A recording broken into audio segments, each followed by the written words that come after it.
चंदे के धंधे में तुम तो हो गए माला माल, बताओ कैसा अमृत काल, भला ये कैसा अमृत काल। राजनीति और मीडिया के इस दोहरे व्यवहार पे बहुत आपत्ति है। क्या सिर्फ अतीक और मुख्तार माफिया क्यों? नहीं, ऐसा नहीं है। बाकी जो माफिया उन पर कहीं जिक्र ही नहीं है ना, उन पर कहीं बात ही नहीं है। क्योंकि जो बच्चियां थी जिनके साथ बलात्कार हुआ, उन आरोपियों की तस्वीरें प्रधानमंत्री के साथ, भाजपा के हर बड़े नेता के साथ, जगत प्रकाश नड्डा जी के साथ, अगर ऐसी ही कोई एक तस्वीर किसी इमरान प्रतापगढ़ी के साथ किसी आरोपी की निकल जाए तो इमरान प्रतापगढ़ी पे क्या क्या आरोप लगेंगे? मीडिया ने एक सवाल कभी भाजपा से पूछा कि आपके साथ इनकी तस्वीरें क्यों? कैसे हैं आप लोग? इंटरव्यू के छोटे छोटे हिस्से देख करके तो आए ही हैं, आपको पता चल ही गया होगा। तो दिल्ली की एक सुबह है और एक प्यारी सी सड़क है, पतली सी सड़क है, लेन है ये। यहाँ मैं आ गया हूँ। इमरान प्रतापगढ़ी जो कि कांग्रेस से राज्यसभा सांसद हैं, रहने वाले यूपी के हैं, लेकिन महाराष्ट्र से सांसद हैं और राज्यसभा जब से पहुंचे हैं तब से केंद्र सरकार पर, बीजेपी सरकार पर अपने खास अंदाज में हमलावर रहते हैं। तो ये उनका सरकारी आवास है, माफ कीजिएगा, सरकारी आवास है।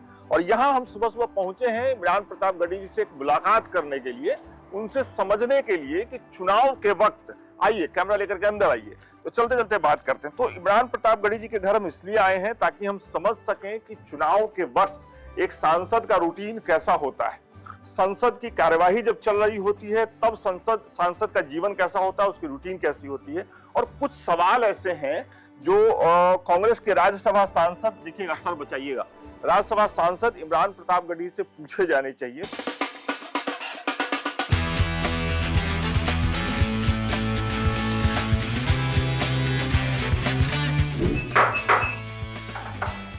आइए बॉस, कैसे हैं आप? कैसे हैं आप? मैं ठीक हूँ, आप कैसे हैं? मैं अच्छा हूँ, बिल्कुल। कि अगली सुबह कैसी है ये बताइए। हाँ बिल्कुल, वही पुराना रूटीन। और फिर ऐसा लग रहा है कि चूंकि चुनाव सर पर है, देश में कैंपेन शुरू हो चुके हैं। हाँ, तो ऐसे में ईद की सुबह जो थी वो मेहमानों से भरी हुई थी और आज अब सियासी सफर पे निकलने का दिन। तो ये मैं यहीं से समझना चाह रहा था इमरान जी कि एक सांसद के लिए, आप राज्यसभा से सांसद हैं अभी, एक सांसद के लिए जब संसद की कार्यवाही चल रही होती है, जब आप लोगों को संसद में जाना होता है, सवालों के जवाब सरकार पे बरसना होता है, तब का रूटीन, और जब अभी चुनाव का समय है, दोनों रूटीन में क्या फर्क होता है? बहुत अंतर होता है। जब संसद सत्र चल रहा होता है तो वो जो समय है वो बिल्कुल हम जैसे युवा सांसदों के लिए तो ऐसा ही है जैसे स्कूल जाने से पहले आप होमवर्क करते हैं। अच्छा। तो वो क्वेश्चंस तैयार करना, सप्लीमेंट्रीज तैयार करना, प्लस अगर आपका 0 आवर है या फिर स्पेशल मेंशन है या किसी बिल पे बोलना है तो बड़ी तैयारियां, और चूंकि पूरी दुनिया, पूरा देश आपको सुन रहा होता है, आप उच्च सदन में खड़े होकर बोलने जा रहे हैं, तो एक एक शब्द जो है, आपके जबान से निकला हुआ एक एक शब्द जो है वो इतिहास में दर्ज हो रहा है, तो आप वहां गलती नहीं कर सकते। इसलिए बहुत तैयार होकर जाना पड़ता है। और जा करके कम से कम हम जैसे युवा लोगों के लिए तो ये होता है कि पूरे दिन बैठना है, सबको सुनना है। तो वो जो पूरी प्रक्रिया है वो बिल्कुल स्कूल जाने जैसी है। अच्छा। कि सुबह आप 10:30 बजे पहुंच गए और शाम में 5 बजे 6 बजे या जब तक चल रहा है सत्र उस दिन का, आप उस दिन तक बैठेंगे। मैं यही पे है, जैसे मान लीजिए कि कोई मुद्दा चल रहा है, उस पर बहस चल रही है, आपको आपकी पार्टी की तरफ से बोला गया कि भाई अमुक मुद्दे पे इमरान प्रतापगढ़ी आज बोलेंगे, आपको एक दिन पहले या 2 दिन पहले पता चलता होगा। वो जो तैयारी होती है, क्योंकि आप जब भाषण देते हैं राज्यसभा में, उसके ज्यादातर क्लिप सोशल मीडिया पे वायरल होते हैं, तो वो वायरल भाषण जो आपका होता है, शायरी जो होती है जिससे आप सरकार को घेरते हैं, उसकी तैयारी में जानना चाहता हूँ। वो जो होमवर्क है वो मैं जानना चाहता हूँ। देखिए, सबसे पहली बात तो बड़ा मुश्किल है किसी युवा सांसद को जो बिल्कुल नया है, उसको बिल पर बोलने का समय मिल पाना पार्टी की तरफ से। और तब जब आपके सदन में आपके जो हमारे कांग्रेस अध्यक्ष हैं, मल्लिकार्जुन खड़गे जी हैं, पी चिदम्बरम साहब हैं, दिग्विजय सिंह जी हैं, केसी वेणुगोपाल जी हैं, मुकुल वासनिक जी हैं, रणदीप सुरजेवाला, मतलब एक से एक बड़े नाम है, बहुत सीनियर लोग हैं। तो किसी बिल पे बोलने का समय बड़ी मुश्किल से मिल पाता है। मैं पिछले तकरीबन 2 साल होने को आ रहे हैं मुझे, आज तक बिल पे बोलने का समय एक बार, वो भी बहुत लड़ झगड़ के मिल पाया कि नहीं मुझे बोलना है बोलना है बोलना है।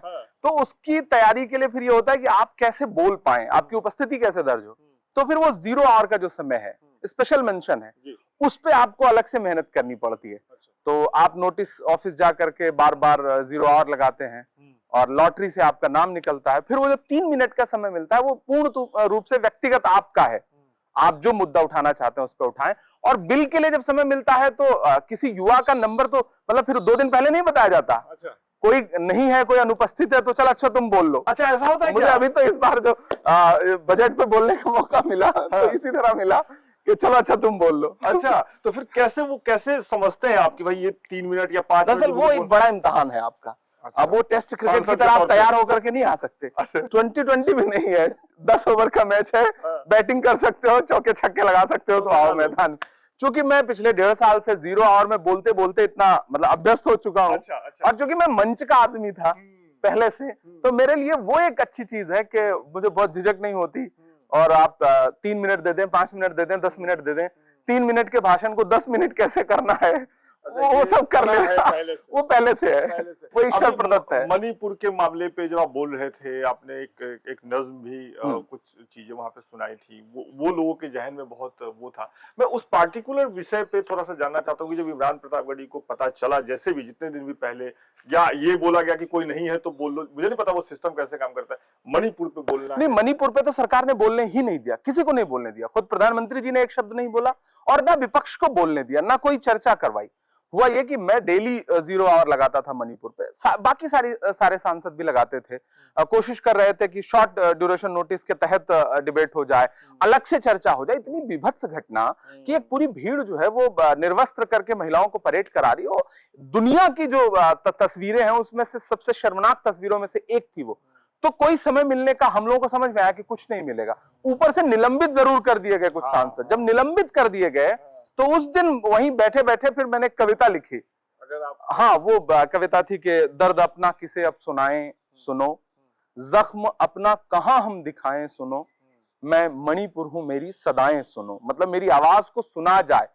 तो वो कविता जब बाकी सांसद निलंबित हो गए और सांसदों ने निर्णय लिया कि हम घर नहीं जाएंगे और रात में गांधी जी की प्रतिमा के सामने बाहर बैठ करके हम प्रदर्शन करेंगे या अपना मतलब अनशन करेंगे, तो शाम में मैं भी उनका समर्थन करने के लिए, मैं निलंबित नहीं था उस विषय पे, तो मैं उनका समर्थन करने के लिए वहां गया और वहीं पर मैंने ये कविता सुनाई और उसका वीडियो फिर पूरे दुनिया में वायरल हुआ।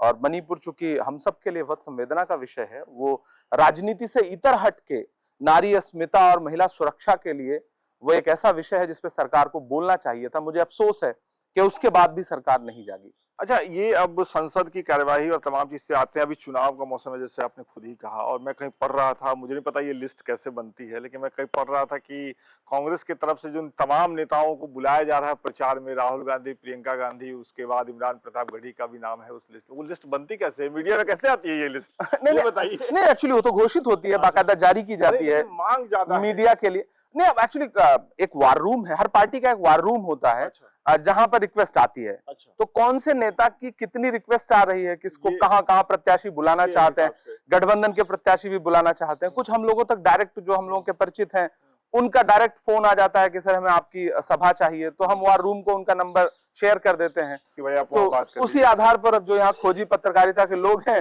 वो वार रूम वालों से बात करते हैं कि भाई किसकी कितनी सभाएं अब तक डिमांड में है, तो उसी से निर्धारित हो जाता है या उसी से आप लोग कयास लगा लेते। चुनाव का समय है, लेकिन कांग्रेस पार्टी की मुश्किल मुझे लग रही है बढ़ रही है। आपके तमाम नेता बड़े बड़े नाम, अभी रोहन गुप्ता का कल ही मैं सुन रहा था, उनका पीसी बीजेपी में शामिल होने के, उसके पहले एक आपके सीनियर नेता पार्टी छोड़ करके बीजेपी चले गए। मैं ये नहीं पूछ रहा हूँ कि वो क्यों जा रहे हैं, मैं ये पूछ रहा हूँ कि जब ये हो रहा है, एक के बाद एक नेता निकल रहे हैं, तो इमरान गढ़ी जैसे नेता, कांग्रेस के सांसद पे दबाव पड़ता है मानसिक, नहीं कि कभी हमसे भी पूछा जा सकता है कि तुम्हारे मन में तो कुछ नहीं चल रहा है। पहली बात तो विकास भाई की जिनका आप जिक्र कर रहे हैं वो नेता नहीं है, वो सब प्रवक्ता टाइप के लोग हैं। गौरव वल्लभ तो वो भी नेता नहीं है, प्रवक्ता है, प्रोफेसर पार्टी में जाने के बाद ऐसे खारिज नहीं, मैं खारिज नहीं कर रहा हूँ, मैं पहले भी ये बात कहता रहा। अच्छा, बुद्धिमान व्यक्ति है, लेकिन नेता और प्रवक्ता में बहुत बुनियादी अंतर क्या अंतर है? दो लाइन में एक तो पहली बात वो दो राज्यों से चुनाव लड़ चुके, तो उनका जो भी एलिगेशन है वो पूरी तरह से बेसलेस है, जिसका कोई आधार नहीं। आप कह रहे हैं कि गौरव वल्लभ जी का आरोप था कि हमें पार्टी ने अयोध्या जाने से रोका, पार्टी ने अजय राय जी को नहीं रोका जो यूपी के अध्यक्ष हैं, अविनाश पांडे जी को नहीं रोका जो यूपी के प्रभारी हैं, दीपेंद्र सिंह हुड्डा को नहीं रोका जो हरियाणा के हमारे सांसद हैं, और सुप्रिया शिनेत को नहीं रोका जो सोशल मीडिया इंचार्ज हैं। सारे लोग तो गए थे अयोध्या। आप कब गए अयोध्या, एक तस्वीर दिखाइए ना, अब फिर आप कहेंगे कि हमें रोका। दरअसल वो ये बात ना कहें तो भाजपा के लिए वो फिर हैं किस मतलब नहीं होंगे, फिट ही नहीं होंगे। ये सब बातें ना, रोहन गुप्ता का भी सेम आरोप है। रोहन गुप्ता ने तो बड़ा आरोप लगाया, वो तो कह रहे हैं कि अच्छा, तो मैं आपसे ये पूछ रहा हूँ कि आप लोगों पर कोई दबाव आता है? आप पे कभी मानसिक दबाव किसी ये खबरें सुन करके? मैं राजनीति में जिस दिन आया उसके बाद मैंने जो शुरुआती पंक्तियां लिखी थी वो यही थी कि खौफ नहीं जिसे मुरझाने का, मैं उस गुल के साथ खड़ा हूं। कैसा भी दौर आए लेकिन मैं राहुल के साथ खड़ा हूं। कल भी खुल के साथ खड़ा था, आज भी खुल के साथ खड़ा हूं। कैसा भी दौर आए लेकिन मैं राहुल के साथ खड़ा हूं।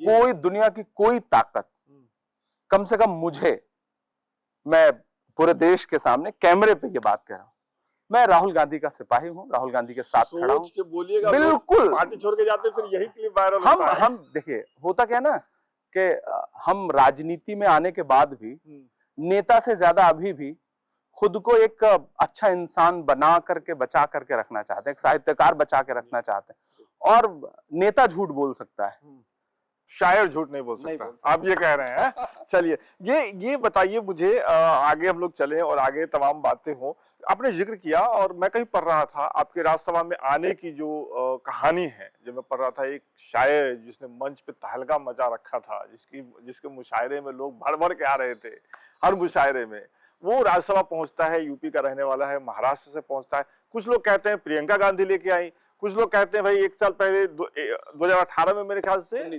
19 में तो आप चुनाव लड़े थे, 18 में मैं कहीं पढ़ रहा था कि आप राहुल गांधी से मिले थे।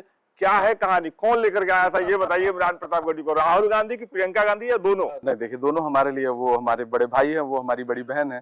तो मैं राहुल जी से मिला, अच्छा। फिर प्रियंका जी से मिला। अच्छा। और राजनीति में आने का फैसला लिया। मिला मैं 17 के अंत में, 18 की शुरुआत में वही, और 1 साल 1.5 साल मिलता रहा, 6-7 मुलाकातें हुई। और अंततोगत्वा वो मैं अक्सर इंटरव्यू में एक बात कहता हूँ कि कोई भी साहित्यिक व्यक्ति जल्दी किसी को अपना नेता नहीं मान पाता है। अच्छा। ये एक बड़ी मुश्किल होती है। अच्छा। तो मेरे लिए भी फैसला करना, मैं उत्तर प्रदेश से हूँ, मेरे लिए क्षेत्रीय ऑप्शंस भी थे रीजनल पार्टीज के। हाँ, आपको सपा सरकार मुझे 2016 में यश भारती मिला था। तो मेरे लिए वो कहीं ना कहीं सहजता ज्यादा थी। लेकिन मुझे लगा कि राहुल जी से मिलने के बाद मुझे लगा कि नहीं, ये वो व्यक्ति है जो जिन बुनियादी मुद्दों पर मैं नज़्में कह रहा हूँ उसको लेके ये जमीन पर व्यक्ति लड़ रहा है, तो इस व्यक्ति के साथ खड़ा होना चाहिए। और फिर मैंने फैसला किया कि मैं राहुल जी के साथ खड़ा हूँ। आगे हम लोग चलेंगे और आपके उस कमरे में चलेंगे, चूंकि आप शायर भी हैं, सांसद भी हैं, तो जरूर एक कमरा आपका ऐसा है जहां किताबें होंगी, जहां आप ज्यादा वक्त देते होंगे, वहां चलेंगे। लेकिन यहाँ सवाल मेरा चलते चलते ये है आपसे कि राहुल गांधी को लेकर के एक जो परसेप्शन सोशल मीडिया पे बनाने की कोशिश की गई कुछ सालों में, अभी जो 2 यात्राएं हुई, भारत जोड़ो यात्रा, न्याय यात्रा, उसमें भी आप रहे, मंचों पे रहे, आपने अपनी बात कही, आपकी मुलाकात भेंट हुई होगी राहुल गांधी से बहुत बार, निजी मुलाकातें भी हुई होंगी। इमरान प्रतापगढ़ी के लिए राहुल गांधी की छवि क्या है? आपने क्या कुछ ऐसा महसूस किया जो बाहर के लोग नहीं जानते हैं राहुल गांधी के बारे में, जो जानना चाहिए? मैं सिर्फ तारीफ की बात नहीं कर रहा हूं, अगर कुछ बचकानी बातें होंगी वो भी आप बता सकते हैं। जब मैं पहली बार मिला तो मेरे मन में भी बिल्कुल आम लोगों जैसी भ्रांतियां, तमाम अटपटे सोशल मीडिया वाले सवाल मेरे मन में भी राहुल जी को लेके थे। और जिस दिन मैं राहुल गांधी जी से मिला, 20 मिनट की मुलाकात थी जो 1 घंटा 39 मिनट चली। और मतलब जिसको कहते हैं ना कि आप उस व्यक्ति की बौद्धिकता के सामने खुद को, आपको लगता है कि नहीं यार मैं तो क्या सोच के आया था और ये व्यक्ति क्या है। मतलब आप जिस विषय पे बात करी, इतना पढ़ा लिखा, इतना बौद्धिक व्यक्ति और इतना दार्शनिक व्यक्ति मौजूदा समय में भारत की राजनीति में नहीं है, नहीं है, नहीं है। मैं जिम्मेदारी से ये बात कह रहा हूं।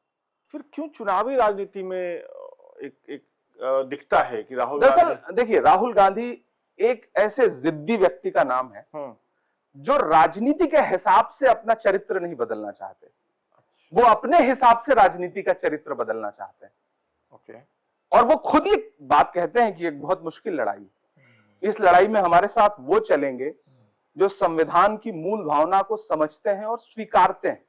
मैं उस मूल भावना को, उस प्रस्तावना में जो लिखे शब्द हैं, उनको चरित्रार्थ इसलिए करना चाहता हूं क्योंकि हमारे पुरखों ने संविधान को बनाया है। पंडित जवाहरलाल नेहरू जी की कुर्बानियां, मौलाना आजाद की कुर्बानियां, महात्मा गांधी की कुर्बानियां, बाबा साहब अम्बेडकर की कुर्बानियां, वो उसे चाहते हैं कि वो लागू रहे। ये एक मुश्किल लड़ाई है, इसमें कोई दो राय नहीं, लेकिन वो इसको लेकर के बहुत बजिद, जिसको एक शब्द है कि एकदम जिद पे अड़ रहना कि नहीं, राजनीति के हिसाब से नहीं बदलूंगा। और होंगे जिनको जमाना बदल गया, कुछ लोग ऐसे हैं जो जमाने को बदल गए। तो राहुल गांधी कहते हैं कि मैं बदलूंगा, और मैं मतलब जब शुरू शुरू में मुझे भी लगता था कि कैसे बदलेंगे, लेकिन जब भारत जोड़ो यात्रा उन्होंने प्लान की तो हम सबके मन में संशय था कि कैसे चलेंगे। 4000 किलोमीटर पैदल कन्याकुमारी से कश्मीर, मतलब असंभव सा है। 4 किलोमीटर चलने में हालत खराब हो जाती। रोज 25 किलोमीटर पैदल चलेंगे, लाखों करोड़ों लोग मिलेंगे, कैसे मैनेज होगा। लेकिन वो जिद है उस व्यक्ति की कि उन्होंने करके दिखाया।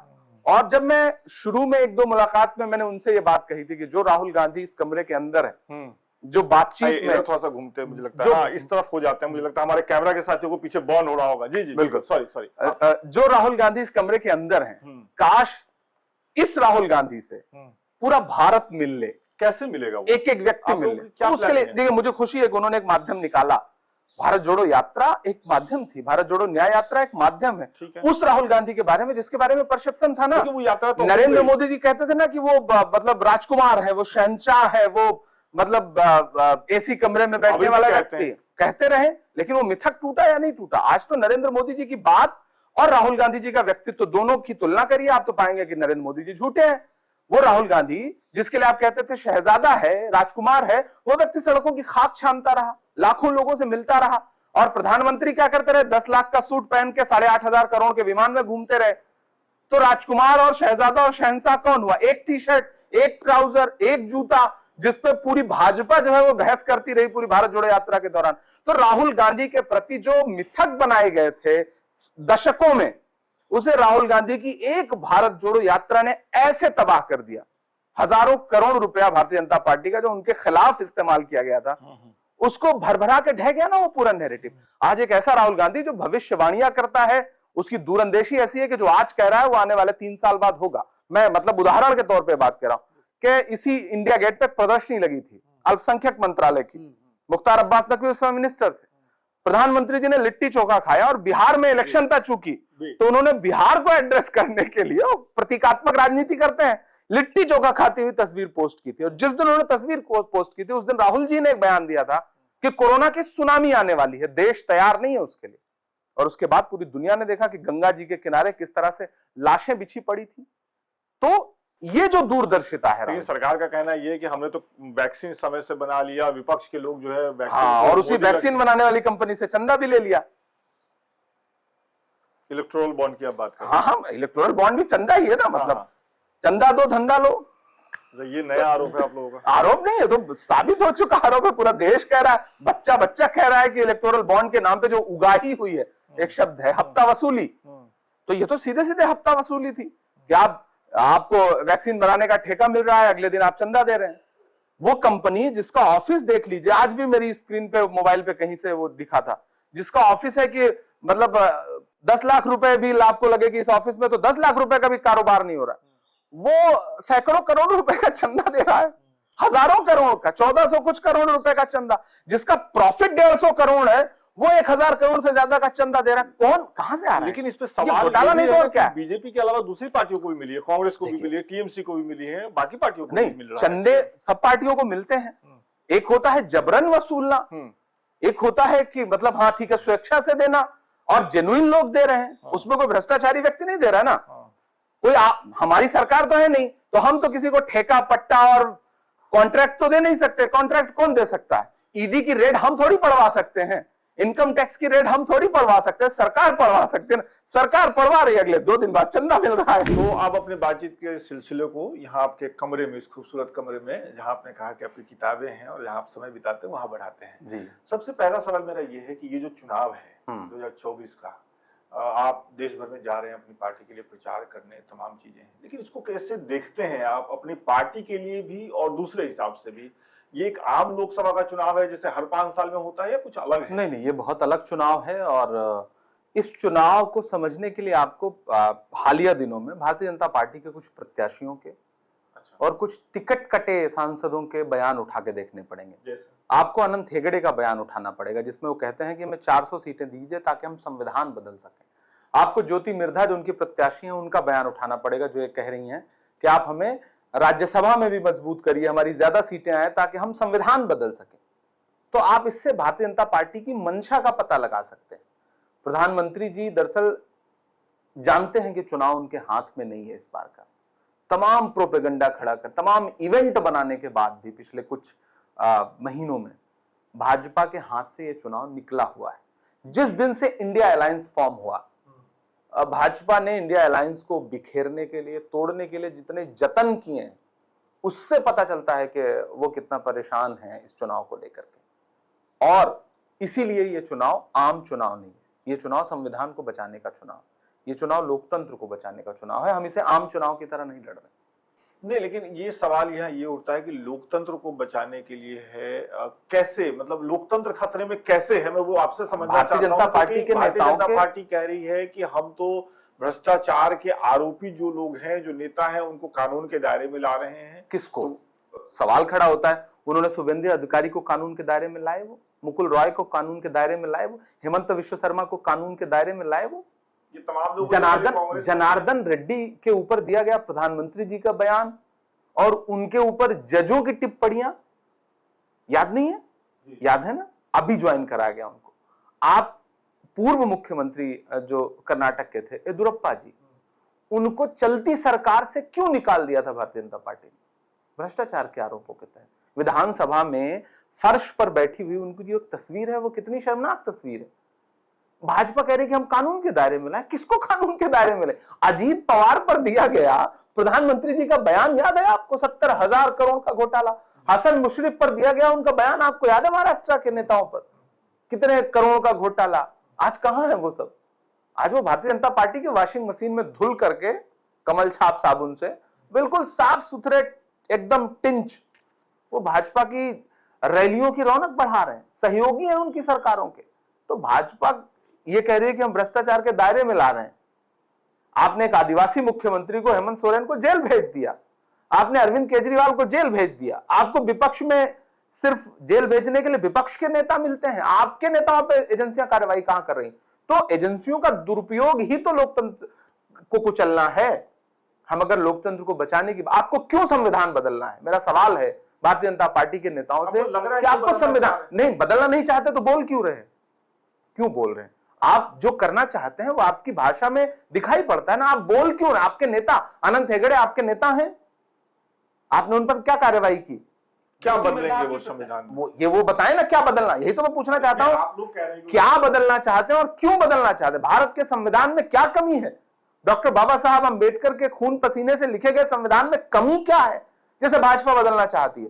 देश को भी यह समझना पड़ेगा, तमाम दलितों को, पिछड़ों को, अल्पसंख्यकों को, गरीबों को, कि आप नरेंद्र मोदी की सरकार बचाना चाहते हैं या भारत का संविधान बचाना चाहते हैं, डॉक्टर अंबेडकर का संविधान बचाना चाहते हैं। यह चुनाव इस बात का है, आपको बहुत सोच समझ के मतदान करना। वो भारतीय जनता पार्टी तो फिर ये कहेगी कि भाई संविधान पे सबसे पहला आघात तो जब इमरजेंसी लगी देश में तब हुआ, और वो कांग्रेस पार्टी के लिए नहीं। अगर आप काउंटर 100 बार वही आरोप लगा चुके और कांग्रेस ने 100 बार इस पे अपनी सफाई दे दी, गलती स्वीकार की। अच्छा, स्वीकार थी ये पार्टी अपनी? कितनी बार पार्टी ने कहा, राहुल जी ने खुद स्टेटमेंट दिया। आपने क्या किया? आप जो रोज संविधान, आपने जो अघोषित इमरजेंसी लगा रखी, आप पत्रकारों को जेल भेज रहे हैं, आप विपक्ष के नेताओं को क्रम से जेल भेज रहे हैं। आप कौन सा, आपने कभी, आप तो मतलब आपका बड़बोलापन यह है कि आप संविधान को कुचल रहे हैं और एक शब्द बोलने को तैयार नहीं। आप देश में बड़ी से बड़ी घटना पे बोलने को तैयार नहीं, ऊपर से झूठ का पर्दा डालते हैं। लद्दाख में इतना बड़ा आंदोलन हो रहा है, लद्दाख के लोग कह रहे हैं कि चाइना हमारी सरहद में घुस आया, और रक्षा मंत्री और प्रधानमंत्री भाषणों में कह रहे हैं हम तो घर में घुस के मार रहे हैं। कल प्रधानमंत्री देश के टॉप जो वीडियो गेम खेलने वाले गेमर्स हैं उनसे मुलाकात की है। उनकी पार्टी के लोग कह रहे हैं कि ये नई जनरेशन से कनेक्ट करने का उनका तरीका है। आप लोग कह रहे हैं कि प्रधानमंत्री जी दरअसल देश के संविधान के साथ खेल रहे हैं, इसलिए गेमरों से तो मिलेंगे। राहुल गांधी इस देश के गरीबों से मिल रहे हैं, किसानों से मिल रहे हैं, मजदूरों से मिल रहे हैं, बेरोजगारों से मिल रहे हैं, न्याय की बात कर रहे हैं। और प्रधानमंत्री क्या कर रहे हैं? टॉप के जो गेम बनाने वाले लोग हैं, दरअसल उनको समझना है कि गेम खेलें कैसे, गरीबों से खेलें कैसे, इस देश की आम जनता से खेलें कैसे, उनकी भावनाओं से खेलें कैसे। इसलिए वो गेमरों से मिल रहे हैं। जो जैसा होता है उसकी संगति वैसी होती है। तो ये जो मौजूदा परिस्थिति है, जो आप कह रहे हैं, तमाम बातें आप कह रहे हैं कि भारतीय जनता पार्टी इस चुनाव में अगर जीत गई तो संविधान बदलना चाहती है, ये चुनाव लोकतंत्र बदलने का है। इस पे आपका जो शायर का मिजाज है, उसने जरूर कुछ ना कुछ रचा होगा, लिखा होगा। अगर आप हमारे दर्शकों नहीं, हम तो सवाल खड़ा कर रहे हैं, हम क्या हर है वो दिन उन सवाल? पर, जैसे भाजपा पिछले कुछ महीनों में लगातार एक नारा उछालती रही है, अमृतकाल है, वो कह रही है ना ये अमृत। तो मैंने एक कविता लिखी थी, मैं वो सुना भी देता हूँ और तरन्नुम में सुना देता हूँ, तभी उस कविता का मजा भी आए। कहो ये कैसा अमृतकाल, बताओ कैसा अमृतकाल, आसमान के भाव छू रहे आटा चावल दाल, बताओ कैसा अमृतकाल, तुम्हारा कैसा अमृतकाल।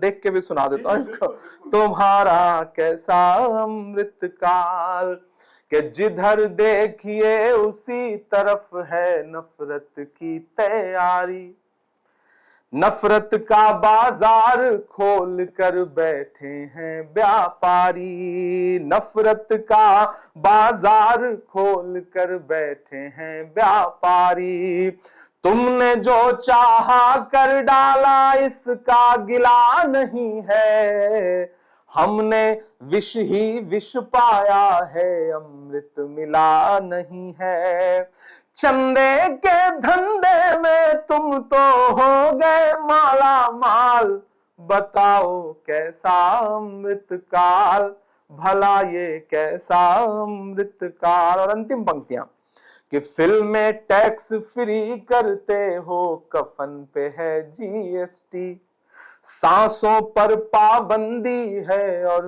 मन पे है जीएसटी, महंगाई से मिलेगा कब छुटकारा पूछ रहा है, नजर उठाओ देखो देश ये सारा पूछ रहा है, तुमसे तुम्हारे अच्छे दिन का नारा पूछ रहा है, कब तक कहकर बचोगे इसमें है नेहरू की चाल, बताओ कैसा अमृतकाल, तुम्हारा कैसा अमृतकाल। तो हम तो सवाल पूछ रहे हैं। मुझे लगा चुनावों को लेकर के आपने लिखा है, बिल्कुल नहीं, मैं जिस दिन प्रधानमंत्री जी सदन में बोल रहे थे, सामने बार बार उन्होंने अपने भाषण में कई बार अमृतकाल, वित्त मंत्री जी ने बजट पेश करते हुए कई बार अमृतकाल का जिक्र किया, तो उसी दिन ये कविता हुई। अच्छा, संसद में आते जाते कभी भेंट हुई प्रधानमंत्री से? अक्सर क्या बातचीत होती है? नहीं, वो विपक्ष के नेता, वो अपने नेताओं से बात नहीं करते, विपक्ष के नेताओं, संवाद कहाँ है उनके यहाँ?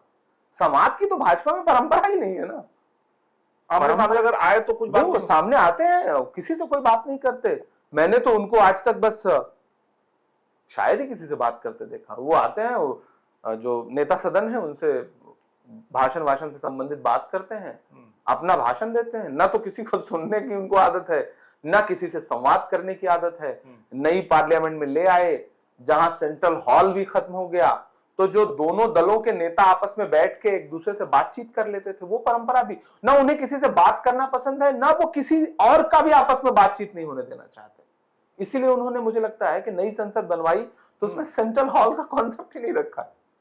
ये बड़ा आरोप लगा। मतलब ये आरोप एकदम मतलब जिंदा आरोप है।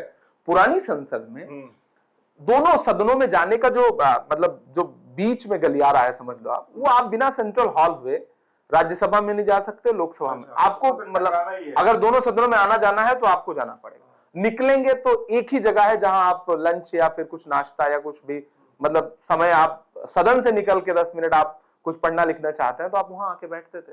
वहां कौन भाजपा का है, कौन सत्ता विपक्ष का है, कौन सपा का है, कौन कांग्रेस का है, कोई, आप सब एक दूसरे से बैठ के बातचीत करते थे और वहां दल का चोला उतार देते थे। सामने से प्रधानमंत्री जी को भी गुजरना पड़ता था, गृह मंत्री भी गुजर रहे, तो शायद वो चीज उन्हें अच्छी नहीं लगती थी, इसलिए फिर वो नई संसद उन्होंने बनाई।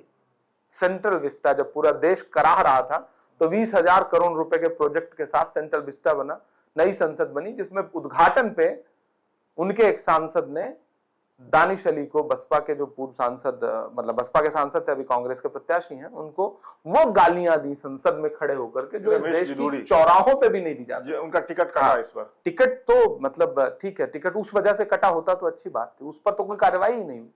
टिकट तो उन्होंने दूसरे कारणों से काटे होंगे। हाँ, उस पे तो एक शब्द उनको कोई, मुझे लग रहा है कि आज तक उनसे पूछा भी नहीं वो गया। भारतीय संसद की बहुत ही शर्मनाक घटना थी, मुझे ये कहने में कोई ऐतराज नहीं है। इमरान साहब, अब बढ़ते हैं राजनीति से थोड़ा सा और पीछे चलते हैं। आप उत्तर प्रदेश में अपनी पढ़ाई लिखाई खत्म करके मुशायरों में जाना शुरू करते हैं। अब मैंने आपसे कंफर्म भी किया है 2012 के आसपास का वो समय हाँ, था, 11-12 के आसपास का समय था। एक आरोप जो आप पे लगता है उन दिनों को लेकर के, पुराने वक्त में जब आपकी बात होती है और जब आज भी आप संसद में या बाकी जगहों पे सरकार पे कड़ा प्रहार करते हैं अपनी शायरी के द्वारा, तो एक आरोप आप पे लगता है कि इमरान प्रतापगढ़ी लिखना जानते हैं, शब्दों से खेलना जानते हैं। तो अपने मुशायरे के दिनों में उन्होंने मुख्तार अंसारी के लिए भी लिख दिया। आपने लिखा, मैं सुन भी रहा था कि आपने लिखा कि नमाजों की दुआ सा हूं, है ना, और आपने तो ये कैसे हुआ? मतलब आप मुख्तार अंसारी के लिए आप लिख रहे हैं कि नमाजों की दुआ सा हूं, नमाजों की दुआ का मतलब तो बड़ा पाक सा कुछ हुआ। तो वो आरोप जो आप पे लगते हैं उसको कैसे आप एड्रेस करते हैं? उस समय जो लिखा आपने, ये सारे जनप्रतिनिधि थे। भारत की राजनीति के अपराधीकरण पे एक अलग बहस है, लेकिन ये सारे जनप्रतिनिधि थे और एक एक नहीं, तीन तीन नहीं, चार चार पांच पांच बार के जनप्रतिनिधि रहे। और हमारा छोड़िए, आप उन इलाकों में जाकर के लोगों से बात करिए, वो कहेंगे कि वो प्रार्थनाओं जैसा था, वो मसीहा बता रहे। ये मैं समझना, ये एक अलग बहस है। मैं आपसे समझना चाहता हूँ कि जैसे मुख्तार अंसारी बिल्कुल सांसद रहे, संसदीय जीवन में भी रहे, विधायक भी रहे, जी माफ करिएगा, उनपे लेकिन कानूनी रूप से कई आरोप लगे, सजा भी हुई उनको कई मामलों में। उनके लिए ये लाइन लिखना एक कानूनी रूप से, इस देश में न जाने कितने लोग हैं जिनके ऊपर बहुत गहरे गहरे आरोप हैं। राजनीति, उत्तर प्रदेश की सत्ता में बैठे हुए कई ऐसे लोग हैं जिन पे 302 के मुकदमे, 307 के मुकदमे, किस पे नहीं है। भारतीय जनता पार्टी में जो लोग हैं, अभी मौजूदा समय में मिनिस्टर हैं, मुख्यमंत्री पे खुद बहुत सारे आरोप रहे। तो ये राजनीति का अपराधीकरण एक अलग विषय है। और दूसरी, अब आपका वो प्रश्न, अब जब आप मंच पर हैं तो आप जिस कार्यक्रम में जा रहे हैं, वहां जो अतिथि है, आप उसके लिए 4 शब्द अपनी भाषा में बोलते हैं। अतीक अहमद के लिए भी जो आपने लिखा, 10 बार उनके कार्यक्रमों में, फूलपुर से सांसद थे, इलाहाबाद से विधायक थे, मैं वहां एज ए विद्यार्थी वहां रहता था, वो मैं जहां रहता था वहां के सांसद थे वो। तो आप जनप्रतिनिधियों को मंच पर खड़े होकर के भला बुरा तो नहीं कहेंगे, आप अपनी भाषा में 2 शब्द अच्छा बोलेंगे, उसके बाद अपनी कविता सुनाएंगे। ये मैं इसलिए पूछ रहा हूं, आज की तारीख में मैं इसलिए इस बात पे जोर दे रहा हूं क्योंकि आप जब भी सरकार पे प्रहार करते हैं वो वीडियो निकल करके आ जाते हैं। आप चूंकि बिहार से हैं जी, बिहार और उत्तर प्रदेश में खासतौर से पूर्वांचल, बाहुबल, ताकत, लाठी, बिना इसके राजनीति है क्या? लेकिन वैसा करने वालों हर जनपद ऊपर नहीं उठा सकते, हम लोग नहीं उठा सकते, इसमें कोई दो राय नहीं। लेकिन तब मैं न तो राजनीति में था और मंच पे आपके शब्दों में तो आप जिस, मैं राजा भैया के कॉलेज का पढ़ा हूं, तो वो हमारे कॉलेज के माननीय, मतलब जिसको कहते हैं ना कर्ता धर्ता है, तो 10 बार मैं मंचों पे खड़ा होता तो उनके लिए प्रशंसा के शब्द बोलता था। मैं उस कॉलेज का पढ़ा हूं, आपको कटसी में बोलना है तो ये उतना ही भर था, आप ये कह रहे हैं। उससे आगे बढ़ेंगे, आप बगल के जिले में जाइए, वहां कोई और एक माफिया, आप जिसे माफिया कह रहे हैं, अच्छा आज जो माननी है, कल वो उनके लिए मीडिया माफिया लिखती थी। आप ब्रजेश पाठक जी हैं, उनके लिए शब्द उठाइए। केशव मौर्य जी पे कितने कितने FIR हैं, आप उसकी पूरी शीट निकालिए।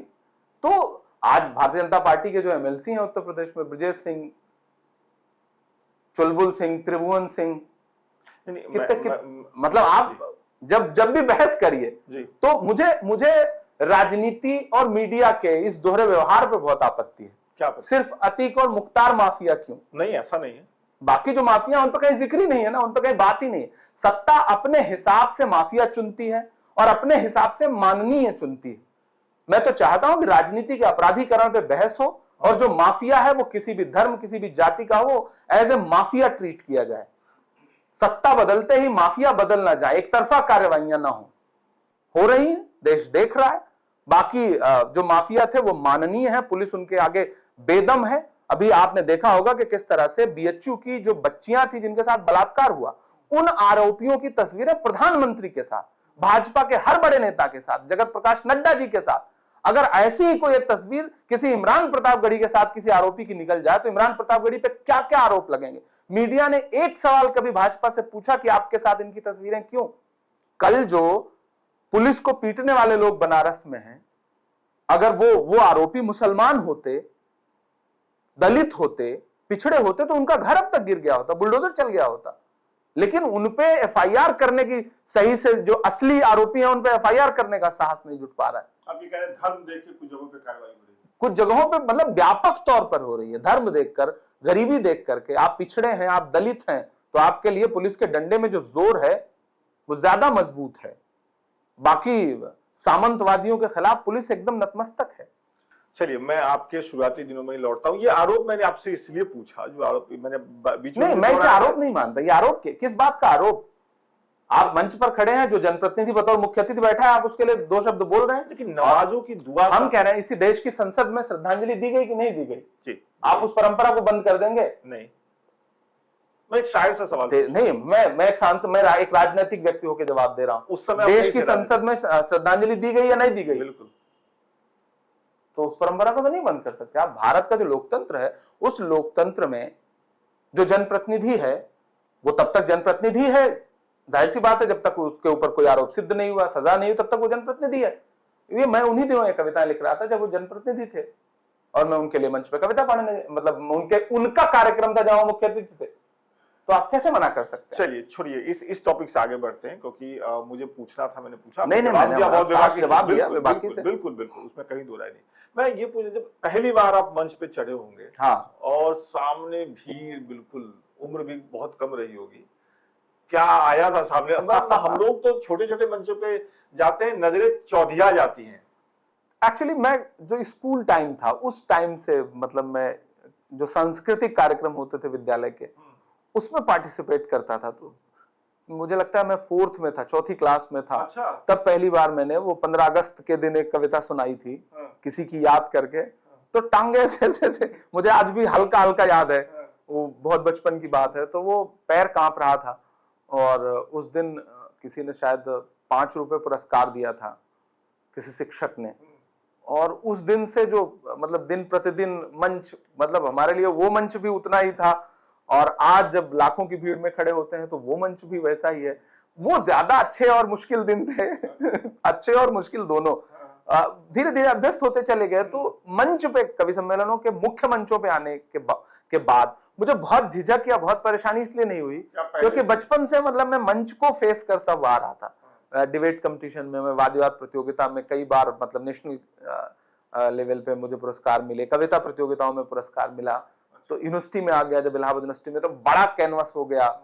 तो वो लगता था कि यहाँ फैज, फिराक, यहाँ महादेवी, यहाँ निराला, मतलब कितने बड़े बड़े लोगों ने यहाँ कविताएं पढ़ी होंगी, यहाँ कविताएं रची होंगी, वो सब आंखों के सामने आता था। जब आप उस बरगद के पेड़ के नीचे बैठते हैं, इलाहाबाद विश्वविद्यालय का जो प्रतीक है, तो वहां बैठ करके जो आप सोचते हैं ना, तो आपका कैनवस बहुत बड़ा हो जाता है।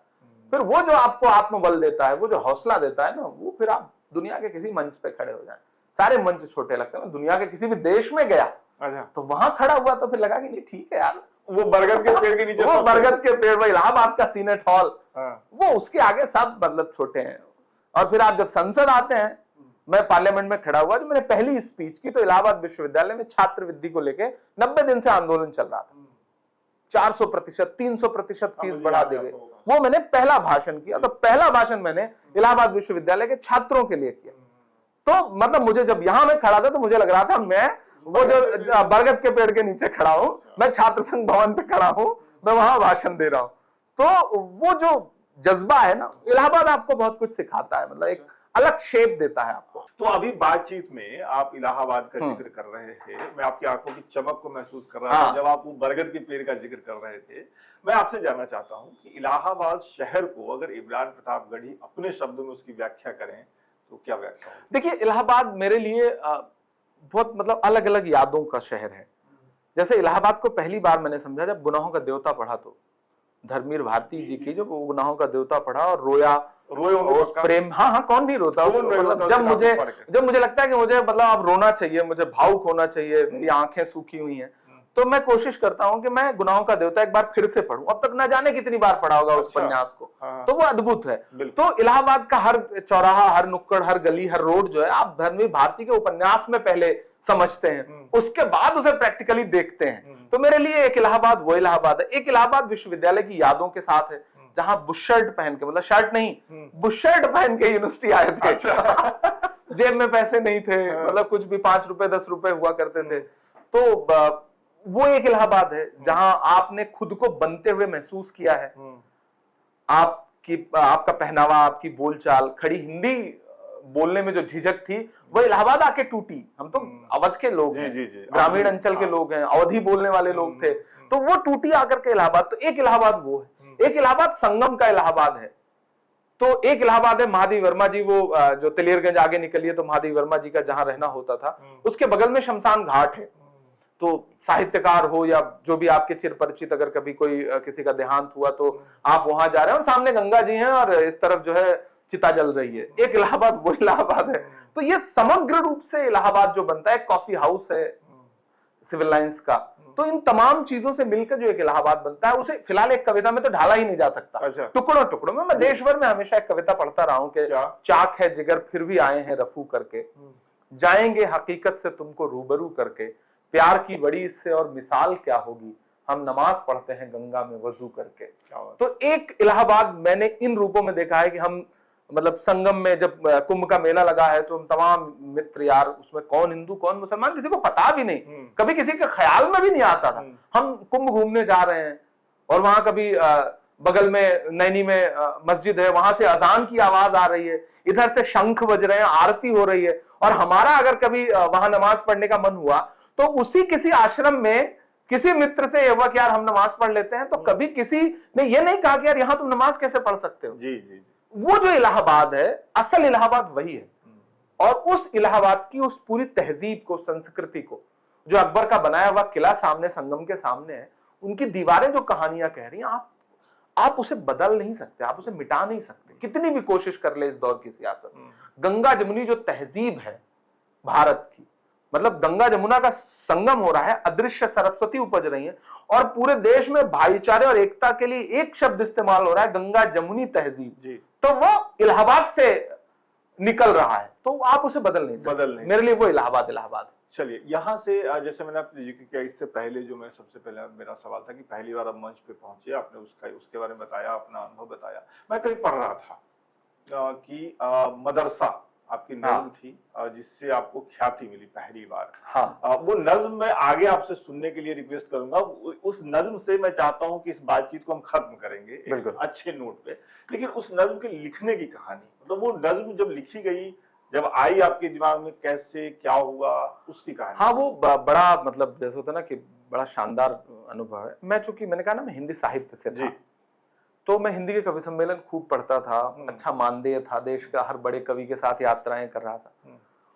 लेकिन मुशायरे की जो ऑडियंस थी वो पहचानती ही नहीं थी कि हाँ, मतलब वो उनकी दुनिया अलग है, वहां के शायर, वहां के लोकप्रिय लोग अलग हैं, हिंदी मंचों के लोकप्रिय लोग अलग हैं। मैं सोच रहा था कि मतलब मुझे ये दुनिया तो पहचानती है, वो दुनिया पहचानती ही नहीं। तो मैं एक मुशायरे में गया, आजमगढ़ में एक मुशायरा था। तो ये बात है मेरा ख्याल है 2010 के आस 2011 की। मैं उस कार्यक्रम में गया, 5,000 रुपए शायद मानदेय था, मुझे आज वो याद है। और वहां जाकर के जब मैंने गीत पढ़ना शुरू किया तो उर्दू के एक बड़े शायर पीछे बैठे थे, तो मेरा तलफ्फुज, उच्चारण मेरा जो है वो उतना अच्छा नहीं था, क्योंकि मैं एकेडमिक तौर पे मैंने उर्दू की पढ़ाई नहीं की। ठीक है। तो उनका पीछे से बड़ा खराब सा कमेंट आया कि कहां से आ जाते हैं लोग। अच्छा, जब आप पढ़ रहे थे? जब मैं पढ़ रहा था वो कमेंट मेरे कान तक आया था। और फिर वो, मतलब फिर वो एक बार चौथी क्लास में टांगे हल्की सी कांपी थी और एक बार वहां हल्की सी कांपी। फिर मैंने अपना गीत किसी तरह समाप्त किया और फिर मैं उस मंच पे बैठा। कार्यक्रम खत्म हुआ, मैं मानदेय लेके घर आया, तो मैंने 5-7 दिन ये सोचा कि नहीं, मतलब इस इंडस्ट्री को मतलब अपनी मौजूदगी का एहसास कराना है। जो मुशायरे की इंडस्ट्री है, जो दुनिया है, इस पे तो बादशाहत करनी है। वो जो एक ख्याल दिमाग में आया ना, वो जो बड़ी कच्ची उम्र का एक जज्बा आता है आपके मन में ना। और फिर मैंने कुछ दिन मुशायरों का जो पूरा स्ट्रक्चर है, मुशायरों की जो ऑडियंस है, उसकी मना स्थिति है, और देश में जो घटनाक्रम है, जिनको मैं पढ़ भी रहा था, जिनको समझ भी रहा था, फिर मैंने, मतलब जैसा होता ना मंचीयता आपके मन में ख्याल में रहती है, फिर मैंने एक नज्म कही, मदरसा।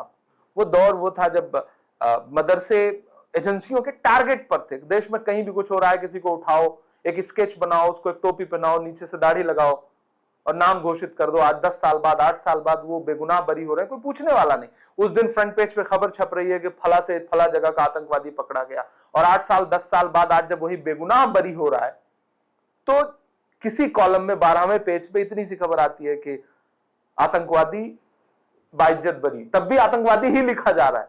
जो मीडिया की भाषा है वो नहीं बदल रही। क्यों? क्योंकि वो एक धर्म विशेष से है, एक वर्ग विशेष से है। मुझे ये कहने में कोई आपत्ति नहीं। फिर मैंने वो कविता लिखी, मिला हमेशा चाहत का पैगाम मदरसों से, मत जोड़ो आतंकवाद का नाम मदरसों से। मैं वो आगे आपको सुनाने के ये ये कविता उपजी, और यही वो दौर था जब मल्टीमीडिया मोबाइल लोगों के हाथ में आ रहे थे और ब्लूटूथ से ऑडियो शेयर होता था। तब सोशल मीडिया नहीं आया था, मल्टीमीडिया मोबाइल आए थे। वो दौर आया, उसकी एक क्लिप जो है वो ऑडियो की क्लिप कटी और फिर वो ब्लूटूथ से ऐसी शेयर हुई, ऐसी सर्कुलेट हुई, क्योंकि मैंने हाशिए पर मौजूद लोगों को जबान दी थी, जिन पर कोई मीडिया बात नहीं कर रही थी, जिन पर लीडरशिप बात नहीं कर रही थी। तो उनको लगा कि यार ये लड़का बोल रहा है हमारे लिए, और फिर वो ऐसी सर्कुलेट हुई कि ऐसी गुमनाम शोहरत मिली कि लोग मेरे ही सामने वो नज्म बजाते थे और मुझे पहचानते नहीं थे। अच्छा, मतलब वीडियो था ही नहीं, ऑडियो था। तो फेस वैल्यू, मतलब जैसे होता ना, चेहरा पहचान में ही नहीं आया। चेहरा तो आपका 15-16 के बाद पहचानने लगी दुनिया, उससे पहले तो आपकी आवाज आपकी पहचान बनी, आपकी कविता आपकी पहचान बनी। वो मतलब बड़ा शानदार, वो लम्हा ही बड़ा शानदार था। आपका मानदेय बढ़ गया मतलब जैसे होता है एक फिल्म हिट हो गई तो आप स्टार हो गए, तो एक नज्म आपकी हिट हुई तो आप देश भर के कार्यक्रमों में आपको बुलाया जाने लगा। अच्छा, आपकी मांग बढ़ी तो आप फिर अपना मार्केट वैल्यू बढ़ाते हैं ये सब कुछ साथ साथ चलता रहा। ये मैं आपसे ये पूछना चाहता, ये बहुत दिलचस्प होगा जानना कि इमरान प्रतापगढ़ी, जिनका मुशायरों की दुनिया में, शायरी की दुनिया में बहुत नाम है, आपने बताया कि आपने शुरुआत हिंदी कवि सम्मेलनों से की थी। मैं बिल्कुल आज भी मैं हिंदी के गीत लिखता हूँ। तो मैं आपका कोई प्रिय हिंदी का गीत जो आप सुनाना चाहे, वैसे तो पूछना नहीं चाहिए कि कौन सा प्रिय है, मेरा जो भी आपको बहुत सारा है, लेकिन एक बड़ा गीत जो मुझे बहुत पसंद है कि मेरी आंखों का प्रस्ताव ठुकरा के तुम, प्रेम का गीत है। अरे लाल गुलाब भी है बगल में। मेरी आंखों का प्रस्ताव ठुकरा के तुम मुझसे यूं ना मिलो अजनबी की तरह, अपने होठों से मुझको लगा लो, अगर बज उठूंगा मैं फिर बांसुरी की तरह।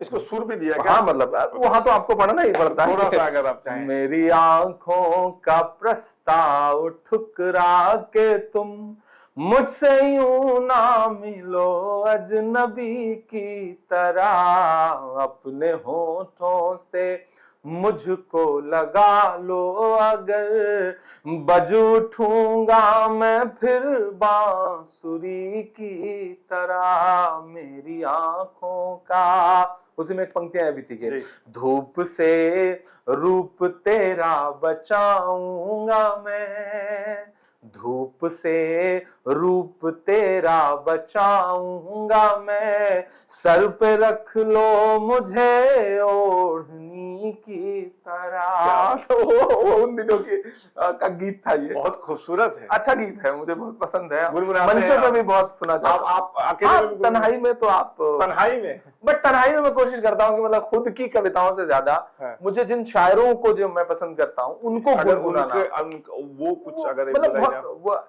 एक्चुअली कोई एक ऐसा नहीं है कि जिसके लिए आप कह सकें, बट हबीब जालिब को बहुत सुनता हूँ। अच्छा, और हबीब जालिब का जो पूरा के नाम से मुझे याद आया कि उनकी एक कविता पे अभी जो एक पीयूष बॉलीवुड के राइटर हैं, जो पहले अपने आप को वो कहा जाता था कि लेफ्टिस्ट हैं, अभी उन्होंने बिल्कुल एक नया नज्म या जो भी आपने लिख दिया है। मैं नहीं मानता, मैं नहीं जानता उसको लेकर। एक तो देखिए, एक तो चोरी करना और बहुत घटिया स्तर पे चोरी करना। आप किसी तो ये चोरी करना है, मतलब घटिया स्तर पे चोरी करना, घटिया स्तर पे चोरी करना। आप किसी बड़े शायर की कोई एक मिसरा, उन्होंने तो पूरी धुन उठाई है, पूरी कविता का मर्म उठाया है और शब्द भी उठाए हैं, लाइन की पूरी लाइन उठा दी। जैसे मैंने, होता ना कि ये परंपरा है मतलब कविता में कि आप जो है किसी बड़े कवि की एक लाइन से एक नई नज्म आप कहते हैं, एक नया गीत आप रचते हैं, आप उस एक पंक्ति का इस्तेमाल करते हैं और इतनी आजादी होती है। लेकिन बहुत उसको मतलब जैसे ना कि प्रोपेगेंडा के लिए इस्तेमाल करना, बच्चे की जुबान पे ऐसे दस्तूर को सुबह बेनूर को मैं नहीं मानता, जहन की लूट को इस खुले झूठ को मैं नहीं मानता। आप इसी लाइन को प्रोपेगेंडा के लिए उठाएंगे ना। वो लाइन कहाँ थी और ये कहाँ, वो उस लाइन का मैं कह सकता हूं, मुझे ज्यादा जानकारी नहीं है। उस लाइन का मकसद क्या था? उस लाइन का मकसद यह था कि हबीब जालिब पाकिस्तान की जो फौजी हुकूमत थी, जो वक्त का तानाशाह था उसके सामने खड़ा होकर कह रहा था, जो नया संविधान लेकर के आया था, दस्तूर का मतलब संविधान, नया दस्तूर लेकर आया तो पूरे पाकिस्तान में सन्नाटा था और एक शायर खड़ा हुआ और उसने कहा ऐसे दस्तूर को, सुबह बेनूर को, जिसमें कोई रोशनी नहीं है, ऐसी सुबह को मैं नहीं मानता, मैं नहीं जानता। तो मतलब देखिए मेरे रोंगटे खड़े हैं ये बात कहते हुए। तो जेल हुई उस आदमी को, अभी तो इनाम मिल रहा है इस पर। चलिए, वो बहुत घटिया चोरी है, बहुत घटिया चोरी है, बहुत घटिया, बहुत दिमागी से बात ही। हाँ बहुत घटिया चोरी है। मैं चाहता हूँ कि उन तक ये बात पहुंचे। अच्छा। मैं भी उनको मतलब सुनता रहा हूँ, पीयूष जी को सुनता रहा हूँ, उनके आरंभ है प्रचंड और ये सब सुनकर के आपको लगता था कि नहीं कुछ रचनात्मकता, बट रचनात्मकता में आप एक अलग तरह का, एक अलग कलर, आपको लगता है कि ये सब सुविधा भोगी लोग हैं, मतलब रुख हवाओं का, जिधर का है उधर के हम हैं, अपनी मर्जी से कहां अपने सफर के हम, ये सब मतलब आज सत्ता बदलेगी आप देखिएगा ये नया नया गीत रचने लगेंगे। अच्छा, मतलब ये है ऐसे ही लोग। हम सत्ता से सवाल 2012 में भी कर रहे थे, 2014 बदला तो भी कर रहे हैं। और कलमकार का मतलब है सत्ता का स्थायी विपक्ष। और कल को शायद हमारी सरकार बनेगी तो जितनी देर मैं नेता रहूंगा उतनी देर नेता रहूंगा अपनी पार्टी का। जिस समय मैं शायर बन के खड़ा होऊंगा मैं अपनी सरकार से सवाल करता हूँ। ये गारंटी मैं आपसे, ये गारंटी मैं दे रहा हूँ, ये गारंटी मैं दे रहा हूं कि अगर कांग्रेस पार्टी की सरकार बन भी जाएगी। शिवम अंबर जी की 4 लाइनें हैं, ये सच है हमने बेचा है अपनी प्रतिभा के नीलम को, ये सच है हमने बेचा है अपनी प्रतिभा के नीलम को, बस्ती बस्ती भोजपत्र को, नगरी नगरी सरगम को, लेकिन ये भी सच है हमने सत्यम शिवम नहीं बेचा है, कभी की कलम नहीं बेची है, अपना अहम नहीं बेचा है। वो नहीं बिकेगा, वो सवाल करेंगे।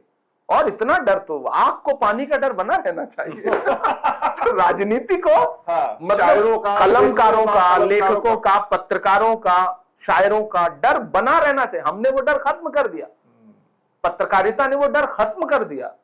मैं कल बहुत सारे पत्रकारों के साथ बैठ के इस पर बहुत लंबा संवाद कर रहा था कि आपने अपने आप से, एक संस्था बनने में दशकों लगते हैं, और फिर संस्था के जो उस वक्त के जिम्मेदार सदस्य होते हैं वो एक झटके में उसे भरभरा के ढहा भी देते हैं। मत ढहने दीजिए, क्योंकि ढह जाता है तो आज जो बड़ा मतलब लॉलीपॉप देके आपको बुला के सेल्फी ले रहे हैं ना, आप देखिएगा आपकी प्रासंगिकता धीरे धीरे उन्होंने ऐसी खत्म कर दी है। टीवी की प्रासंगिकता धीरे धीरे खत्म हो गई, आज डिजिटल मीडिया आ गया। जिस दिन इसकी भी प्रासंगिकता खत्म कर दें, गेमरों से मिलने लगेंगे फिर।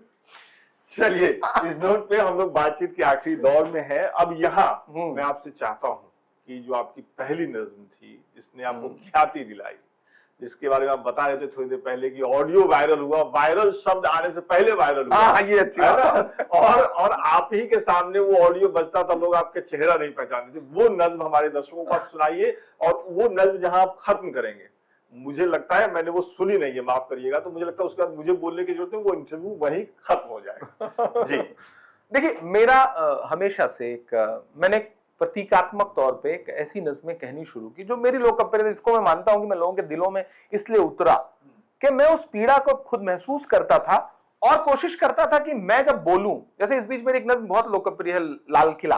अच्छा। तो मैं नज्म कह रहा था तो मुझे लगा मैं किस एंगल से नज्म कहूं, इसकी भी 2 लाइनें अगर तो मुझे लगा कि मैं किस एंगल से नज्म कहूं, तो मुझे ख्याल आया कि मैं जिस विषय पे नज्म कह रहा हूं मैं वो बन के बोलूंगा। अच्छा। मैं लाल किला हूं, हाँ मैं कश्मीर हूं, मैं फलस्तीन हूं।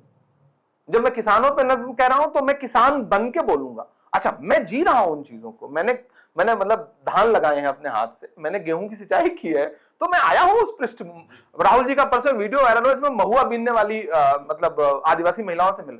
मैंने महुआ बिना है, मैंने बिना है, मैंने महुआ खाया है, बहुत उत्साह। महुआ से बनने वाली जो मतलब खाद्य पदार्थ है मैंने उनको खाया है, पेय पदार्थ नहीं, खाद्य पदार्थ, ये क्लियर करना जरूरी है।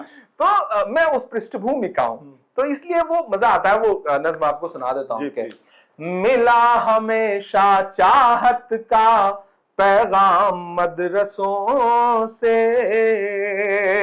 अब मतलब इस पे एक बड़ा मजे का बात बताऊं कि उर्दू में लफ्ज जो है वो मदरसा है, हिंदी में हाँ मदरसा, हाँ मतलब उसको थोड़ा सा प्रोनाउंस करते समय ख्याल रखते हैं। और हिंदी में मदरसा लिखा जाता है तो मैं मदरसा प्रोनाउंस करता था। इस बात पे बहुत क्रिटिसाइज किया जाता था क्योंकि प्रोनाउंसिएशन मतलब उतना अच्छा नहीं था। बाद में मैंने उसको सुधारा, मतलब थोड़ा और खुद को बेहतर किया। यहाँ पे मैं एक कहानी सुना देता हूँ। हाँ। छोटी सी कहानी है। मेरी एक दोस्त थी, मुस्लिम दोस्त थी, उसकी बड़ी बहन की शादी कहीं तय हुई थी। तो एक दिन हम लोग मिले और मैंने उनसे पूछा कि कैसी रही मुलाकात, क्या हुआ शादी का। कहा कि सब कुछ ठीक है, घर परिवार बहुत ठीक है, लेकिन अम्मी ने कहा कि उसकी उसकी बोली साफ नहीं है। सोचिए, इस मतलब बात पे वो शादी टूट गई और मुझे आज तक हैरानी है कि हमने सोचा क्या होता। खैर, आप लोग कमाल पूरी है, करें। अच्छी बात आपने बताई। तो मैं जब ये नज़म शुरू में मैंने पढ़ा, फिर धीरे धीरे सुधारा उसको, तो मिला हमेशा चाहत का पैगाम मदरसों से, मत जोड़ो आतंकवाद का नाम मदरसों से, कोई इल्जाम मदरसों से। आजादी की लड़ाई में चाहे रेशमी रुमाल तहरीक हो या फिर सहारनपुर से लेकर दिल्ली तक जो योगदान रहा है, मैं जो उसका एक खूबसूरत पहलू था उसे नज़्म में ढाल रहा था कि चाहे शेखुल हिंद हो या फजले हक खैराबादी, जंगे आजादी में सबने अपनी जान लड़ा दी, अपनी जान लड़ा दी।